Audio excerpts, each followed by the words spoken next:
Brace Lord. கர்த்தருடைய பரிசுத்த நாமம் மகிமைப்படாக. மீண்டும் உங்களை காண தந்த தேவனை துதிக்கிறேன், ஸ்தோத்தரிக்கிறேன். கடைசி காலமாக இருக்கிறதுனால எல்லாமே பிரச்சனையாகவே என்ன செய்யறதுக்கு ஓடிக்கிட்டு இருக்கு. பிரச்சனை மட்டும்தான் முன்னாடி ஓடிக்கிட்டு இருக்க தவிர ஒரு சமாதானம், ஒரு சந்தோஷம் இல்லை செய்யல கிடைக்கல. அப்படி உள்ள நேரத்தில் நம்ம வாழ்க்கை ஓடிக்கிட்டு இருக்கு. இருந்தாலும் வேதம் நமக்கு தெளிவாக சொல்லுது. 2 யோவான் புஸ்தகம் 8வது வசனம், உங்கள் செய்களின் பலனை இழந்து போகாமல் பூரண பலனை பெறும்படிக்கு எச்சரிக்கையாக இருங்கள். கண்களை மூடி ஜெபம் பண்ணுவோம். பரிசுத்த பிதாவே, நாம் செபிக்கிறோம். பரிசுத்த ஆவியானவர் பேசுங்கப்பா, கேட்குறோம் பிதாவே. ஆமென். வேதம் தெளிவாக சொல்லுது, உங்கள் செய்களின் பலனை இழந்து போகாமல். நம்ம என்னென்ன செய்கிறோமோ அந்த பலன் வெளிப்படுத்தல் 22:11-12 தெளிவாக சொல்லுது. நான் வரும்போது அவனவன் செய்களுக்கு தக்க பலனை என்னோடு கூட வருகுதுன்னு ஏசப்பா அழகாக சொல்லியிருக்கிறார்.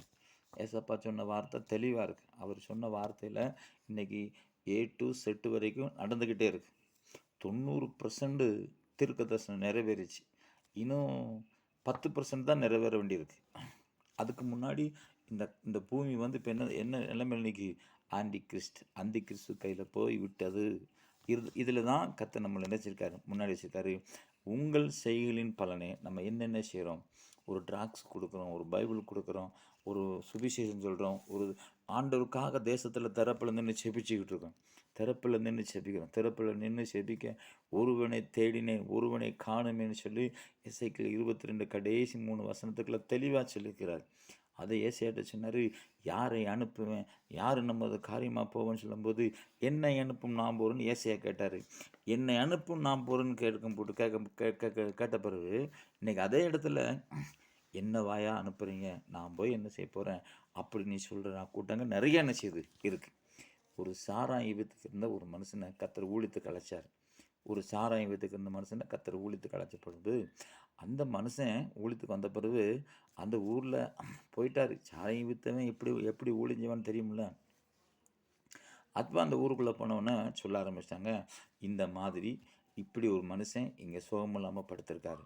இந்த மனுஷனை நீங்கள் எழுப்புனீங்கன்னா ஊழியத்தை செய்யலாம், இல்லை இடத்த காலி பண்ணி போகணும் அப்படின்னு சொன்ன உடனே இவர் பார்த்தார். ஒரு வழியில் என்னடா நம்ம இதுவரைக்கும் இப்படி ஒரு மிராக்கள் ஊழியம் செஞ்சது இல்லையே, என்ன செய்யலாம் அப்படின்னு பார்த்தாரு. ஒரு வழியில் கடைசியில் பார்த்தார், பக்கத்தில் ஒரு பக்கெட் தண்ணி இருந்துச்சு.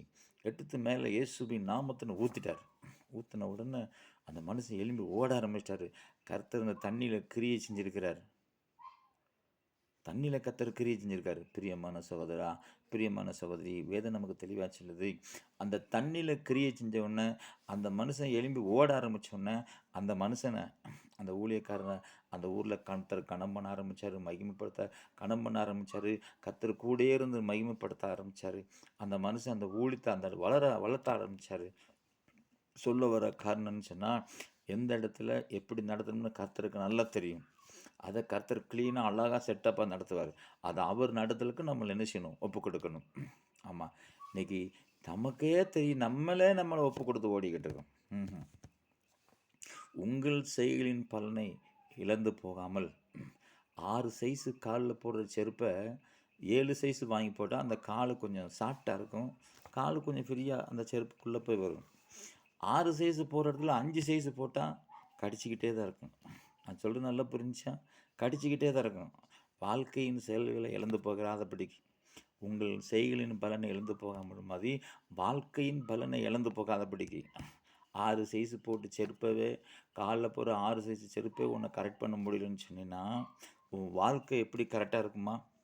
ஆமாம், 6 சைஸு போடுற செருப்பு அது கடிச்சிக்கிட்டே இருக்குது, டமக்குன்னு கடிக்கி அந்த செருப்பு தீரத்தையும் கடிச்சிக்கிட்டு தான் இருக்கும். அதே ஒரு 7 சைஸு 6 சைஸு போடுறதில்ல, 5 சைஸு போட்டதுனால கடிக்கி. ஒரு 7 சைஸை போட்டால் அந்த செருப்பு கொஞ்சம் ஃப்ரீயாக இருக்கும். எஸ், எந்த விழாவில் எந்த எலும்பை உருவினாரோ அந்த விழாவில் சேர்க்கப்படும் போது தான் அந்த எலும்புக்கும் அந்த விழாவுக்கும் அந்த எலும்புக்கும் பிரச்சனையே இல்லை. இது நம்ம இஷ்டத்துலேயே ஓடிக்கிறது, நம்ம இஷ்டத்துலேயே நடந்துக்கிறது, இதை பார்த்தா அப்படியே, இதை பார்த்தா இப்படியெல்லாம் பார்த்து கதை கந்தலாக போகுது. பிரியமான சகோதரா, பிரியமான சகோதரி, வேதம் நமக்கு தெளிவாக சொல்லுது, உங்கள் செய்களின் பலனை இழந்து போகாமல் பூரண பலனை பெறும்படிக்கு எப்படி இருக்கணுமா? எச்சரிப்பு. நமக்கு ஒரு எச்சரிப்பின் செய்தி இருக்குது. ஏன்னா 1 தீமோத்தேயு 4:16 சொல்லுது, உன்னை குறித்தும் உன் உபதேசத்தை குறித்தும் எச்சரிக்கையார். ஆமாம், உன்னை குறித்தும் உன் உபதேசத்தை குறித்தும் எச்சரிக்கையார். நம்ம பேசுகிறத எச்சரிப்போடு தான் பேசணும். மேடையில் பேசிக்கிட்டு இருக்காங்களா அரசியல்வாதிகள் பாருங்கள், இல்லாத டூப்பெல்லாம் விட்டுக்கிட்டு இருப்பான், இல்லாத எல்லா பிரச்சனையும் விட்டுக்கிட்டு இருப்பான். ஆனால் கதை வேற மாதிரி ஆகிப்போகும். வேதம் தெளிவாக சொல்லுது, உன்னை குறித்தும் உபதேசத்தை குறித்தும் எச்சரிக்கையாரு, இப்படி செய்வாயானால் உன்னையும் உபதேசத்தை கேட்கிறவளும் ரட்சித்துக் கொள்வாய். இந்த உலகத்தில் எந்த புக்கு படித்தும் ஒரு ரட்சிப்பு கிடையாது. கும்புதங்கள் கண்டு ராணி, நான் ரஜினிகாந்த் ரசிகர், ரட்சிப்புக்குள்ளாக கொண்டு வருவார். கமலஹாசன் ரசிகர், ரட்சிப்புக்குள்ளாக கொண்டு வருவார். ஆமாம், நான் பெரிய சூப்பர் ஸ்டார் ரசிகர். ஆமாம், நீ ரசிகர், அவர் பின்னாடி போய்கிட்ட வேண்டியதான். அவர்கிட்ட என்னென்ன செல்மனுஷம் இருக்கோ அம்புட்டு வாங்கிட்ட என்ன செய்யும் வரும். இது அதை விரும்பலை, கத்த விரும்பலைன்னா, ஆமாம், நீ பூரணை பலனும் பெறும்படிக்கு எச்சரிக்காரு. இங்கே அழகா சொன்னார், உன்னை குறித்தும் உபதேசத்தை குறித்தும் எச்சரிக்காரு, இப்படி செய்வாயனா உன்னையும் உபதேசம் கேட்கிறவரும் என்ன செய்வா, ரட்சித்துக் கொள்வா. நம்ம இதை செய்யப்படும் போது என்ன வரும்னா ரட்சிப்புறது. உலகத்தில் இயேசு கிறிஸ்து கொடுத்துருக்க பைபிளில் மட்டும்தான் நமக்கு ரட்சிப்பு உண்டு. ஏசப்பா வார்த்தையில் மட்டும்தான் ரட்சிப்பு உண்டு. ஏசப்பா அதனால தான் பைபிளில் ரட்சிப்புன்னு. இப்போ நம்ம ஏசியா தீர்க்கதரிசனக்குள்ள கருப்பொருள்லாம் நியாயத்தீர்ப்புக்குள்ள கருப்பொருள், அவ்வளோ கருப்பொருள் உள்ள அடைஞ்சிருக்கு. இப்படி பார்க்கப்படும் போது பிரியமான சகோதரா, பிரியமான சகோதரி, இந்த கடைசி காலத்தில் நம்ம வாழ்க்கை ஓடிக்கின்றிருக்கு. ஏன்னு சொன்னால், இந்த ரட்சிப்பு, இந்த எச்சரிக்கை இல்லைன்னு சொன்னால், வெளிப்படுத்தல் 10:6 சொல்லுது, இனி காலம் செல்லாதான், இனி காலம் செல்லாது. 500 ரூபா செல்லானவன போனவன், 500 ரூபா 1000 ரூபா செல்லாமல் போனவனே நிறைய பேருக்கு அட்டாக் வந்துருச்சு. இந்தியாவில் அதுலேயே ஆஸ்பத்திரியில் நிறைய பேர் அட்டாக்கில் இறந்துருக்காங்க. உங்களுக்கு தெரியுமா? கேள்விப்படலாம். அப்படி இருக்கப்படும் போது பிரியமான சகோதரா, பிரியமான சகோதரி, உங்கள் சிந்திப்போம். இனி காலம் செல்லாது, 500 ரூபா செல்லாது, 1000 ரூபா செல்லாது. அதே பிறகு இறக்குனாங்க, 2000 ரூபா இறக்குனாங்க. இப்போ 2000 ரூபாயும் செல்லாமல் போச்சு, 2000 ரூபா செல்லாமல் போச்சு, எல்லாமே செல்லாமல் போச்சு. கடைசியில் என்ன போச்சு? எல்லாமே செல்லாமல் போச்சு. விலைவாசிகளும் கூடி போச்சு, எல்லாம் செல்லாமல் போச்சு. அப்போ இனி காலம் செல்லாது. நல்லா சிந்திக்கணும். காலமே செல்லாத காலம் வந்துச்சுன்னா கிமு ஒரு காலம், கிபி ஒரு காலம். இப்போ நம்ம இருக்க கிபி காலத்தில் நம்ம வாழ்க்கையை எவ்வளவு கிறிஸ்துவுக்குள்ளே வளருமோ, கிறிஸ்துவுக்குள்ளே வேறு ஊன்றமோ, அவ்வளோக்குள்ள நம்ம வளர்ச்சி என்ன செய்யும், அதிகமாக இருக்கும். செல்லாத காலத்தை நீ காலம் செல்லாது. ஆனாலும் தேவன் நம்முடைய தீர்க்கதரிசியாக சுவிசேஷங்களுக்கு அறிவித்தபடி 7ஆம் தூதனுடைய எக்கால சத்தம் நிறைவேறப் போகும் நேரம் வந்திருக்கிறதுன்னு தெளிவாக சொல்லுது. அப்போ செல்லாத காலத்தில் நம்ம நிற்கிறோமே, அப்போ நம்மளோட அபிஷேகம் இருந்துச்சுன்னா எல்லா காத்தையும் செல்ல வச்சிடலாம். நம்மள்ட்ட இருக்க அபிஷேகம் இருந்துச்சுன்னா எல்லா இடத்திலும் நமக்கு செல்ல முடியும். எந்த இடத்துல நிற்க முடியும்? அபிஷேகங்கிறது நமக்குள்ளே இருந்து உற்சாகப்படுத்திக்கிட்டு இருக்கிறது அபிஷேகம். சோர்வு கொடுக்கல. பயத்தின் ஆவி இல்லாமல் பலத்தின் ஆவியினால் நிரப்புறது அபிஷேகம். பயத்தின் ஆவியை நிர்மூலமாக்கி பள்ளத்தின் ஆவியினால் நம்ம தூக்கி நிறுத்து பள்ளத்தின் ஆவியை கொடுக்குறாரு. அதுதான் அபிஷேகம். பள்ளத்தின் ஆவி, விடுதலின் ஆவி, அற்புதத்தின் ஆவி, சத்திய ஆவி வரும்போது சகல சத்தியத்துக்குள்ள நடத்துவார். தம்முடைய சுயமாக பேசாமல் கேள்விப்பட்ட யாவையும் சொல்லி வரப்போகிற காரியங்களை அறிவிக்கிற ஆவியானவர் தான். உமது நல்ல ஆவியங்களை செம்மையான வழியில் நடத்துவாராக. செவ்வையான வழியில் ஆவியானவர் நம்ம நடத்துகிறார். எப்படி நடத்துகிறார், எந்த மாதிரி நடத்துகிறார், எந்தெந்த ஸ்டேஜில் நடத்துகிறார், எந்தெந்த காரியத்தில் நடத்துகிறார், கொஞ்சம் சிந்திப்போம். பிரியமான சகோதரா, பிரியமான சகோதரி, பூரண பலனை பெறும்படிக்கு நினைச்சிங்க எச்சரிக்கையார். நம்ம வாழ்க்கையில் ரொம்ப எச்சரிப்பான வாழ்க்கை தான். ஒரு வாலிப சகோதரி கவனமாக நடக்கலன்னு சொன்னால் வாலிபம் ஃபிஷிங். வாலிப சகோதரன் கவனமாக நடக்கலைன்னா வாலிப சகோதரனுடைய வாழ்க்கை ஃபிஷிங். பல காரியங்களை செஞ்சுக்கிட்டு இருக்காங்க. இருந்தாலும் ஏசாப்பா நம்மளை பார்த்து சொல்கிறாரு, என்ன சொல்கிறாரு? என் கையில் எல்லாமே இருக்குது. ஏசு கிறிஸ்து கையில் இல்லாமல் இருக்கிறது என்னது? யோபு 42 அதிகாரம் 41 அதிகாரம் தன்னைத்தானே புகழ்ந்து என்ன செய்யுது? கடைசி 42 அதிகாரம் வரும்போது யோபு சொன்னார், தேவரீ சகலத்தையும் செய்ய வல்லவர், நீர் செய்ய நினைச்சது தடைபடாது என்பதை அறிஞ்சிருக்கிறேன். நீர் செய்ய நினைச்சது தடைபடாது. அவர் என்ன தடை செய்ய நினைத்தது என்னெல்லாம் நினைச்சாரு சொல்லுவோம். என்னெல்லாம் நினைச்சாரு? எந்த நினைச்சு தேவரி ஏசியா 64:3 சொல்லுது, நாங்கள் எதிர்பார்த்திராத பயங்கரமான காரியத்தை செய்தபோது நீர் இறங்கினீர். உமது சமூகத்திலே பர்வதங்கள் உருகி போயின. இறங்கினீர். சகலத்தையும் செய்தீர். இறங்கினீர். காற்றை பார்த்து காற்றும் கடலையும் பார்த்து அமைதலாயிருன்னு சொல்ல இறங்கினீர். இல்லை, அந்த வசனமெல்லாம் கொஞ்சம் சிந்திச்சு பார்க்கும்போது 12 சீசர்மாரும் ஏசப்பாவை பின்னாடி கொஞ்சம் நேரம் படுக்க விட்டாங்க. கொஞ்ச நேரம் தான் தூங்க விட்டாங்க. அவர் கொஞ்ச நேரம் தூங்கினவொன்னே, அவரும் மனுஷனாக தானே இருந்தார். கொஞ்ச நேரம் தூங்கினவொன்னே காற்றும் கடலும் கொந்தளிச்சது. ஒரு தூங்க விட்ட கொஞ்ச நேரத்தில் இந்த 12 சீசன்மாருக்கு வந்த பிரச்சனை இருக்க, மரண பிரச்சனை நடுக்கடலை வந்தது. மரண பிரச்சனை நடுக்கடலை வந்தது. ஜீவன் போய் ஜீவன் வந்தது. தட்டி உசுப்புறாங்க, ஐயா ஐயரே எழுந்திரும், எழுந்திரும் எழுந்திரும் அப்படின்னு சொன்னோன்னு எழுந்து தட்டப்படன்னு காட்டையும் கடல்னு பேசாமல் இரு, சைலண்ட்னார். அமைதியிலாயிருச்சு. அவங்களுக்குள்ள அங்கே ஒரு எச்சரிப்பின் செய்த கொடுத்தாரு. என்னென்ன இவங்களை பேசணுமோ அம்பிட்டும் பேசிட்டாரு. பேசினவொன்னா கப் சீப்பன் ஆகிட்டாங்க. அதே மாதிரி கடலில் நடந்து வராரு, டம் டம் நடந்து வராரு. எல்லாம் ஆவேசம் உள்ள பயப்படுறாங்க. அப்போ சத்தம் போட்டு தான் வர்றாரு, பயப்படாத நான் தான். தண்ணி மேலே நடந்து வர்றாரு. ஏசு கிறிஸ்து தண்ணி மேலே டம் டம் நடந்து வர்றாரு. மேலே நடந்து வரும்போது பார்த்துட்டாரு. யார் பார்த்தா? பேதுரு பார்த்துட்டு கேட்குறாரு, ஆண்டவரே நீரும் ஆனால் நானும் தண்ணியில் நடக்க எனக்கு கட்டளிடும். உடனே அவர் வேற ஒன்று சொல்ல, கமான் வா அப்படின்னாரு.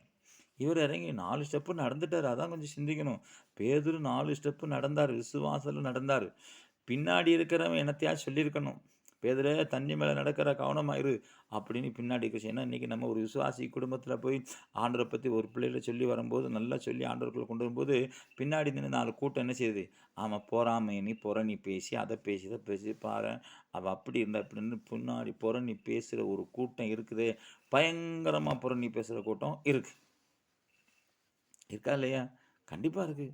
அப்போ பேதுரை பார்த்து, என்ன பேதுரு தண்ணியில் நடந்துக்கிறக்க மாவட்டுக்கு அப்படின்னு ஒன்று திரும்பினவொன்னே டிஷிங் உள்ளே விழுந்துட்டார். அவர் பார்த்து கேட்டார், அற்ப விசுவாசியை ஏன் சந்தேகப்பட்டான்? அற்ப விசுவாசி யார்? அற்ப விசுவாசி நல்ல வேலை ஆண்டவரே சொல்லுங்க. அற்ப விச ஊசின்னு சொல்லியிருந்தால் கொஞ்சம் நல்லா இருந்திருக்கும். விச ஊசிங்க வான்னு. இன்றைக்கி விசுவாசியெல்லாம் விச ஊசியை தான் இருக்காங்க. பயங்கரமான பாய்சன் இன்ஜெக்ஷன்லாம் கையில் வச்சுக்கிட்டு இருக்காங்க. சிகரெட்டு தான், கஞ்சா தான், சாராயம் தான், பிராண்டி தான்.